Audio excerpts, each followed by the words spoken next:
સુરતમાં શેરબજારનું કામકાજ કરતા પિતાએ પોતાની 7 વર્ષની દીકરીને દીક્ષા અપાવવાના માતાના નિર્ણય સામે વિરોધ નોંધાવ્યો અને ફેમિલી કોર્ટમાં અરજી દાખલ કરી છે।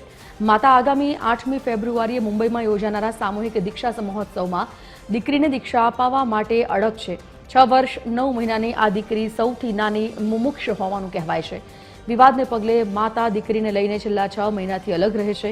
પિતા દીકરીનું બાળપણ બચાવવા પ્રયાસ કરી રહ્યા છે, કારણ કે કાયદા મુજબ બાળક 18 વર્ષનું થાય અથવા માતા પિતાની સંમતિ હોય તો જ દીક્ષા લઈ શકે। પિતાએ પત્ની દ્વારા કેસમાં ફસાવાની ધમકી મળ્યાની પણ પોલીસ કમિશનર કચેરીમાં અરજી કરી છે। માતાએ દીકરી બાદ 5 વર્ષના દીકરાને પણ 7 વર્ષનો થાય ત્યારે દીક્ષા અપાવવાનો અને અંતે પોતે પણ દીક્ષા લેવાનો નિર્ણય કર્યો છે। હાલ કોર્ટે વધુ સુનાવણી 22મી ડિસેમ્બરના રોજ રાખી છે।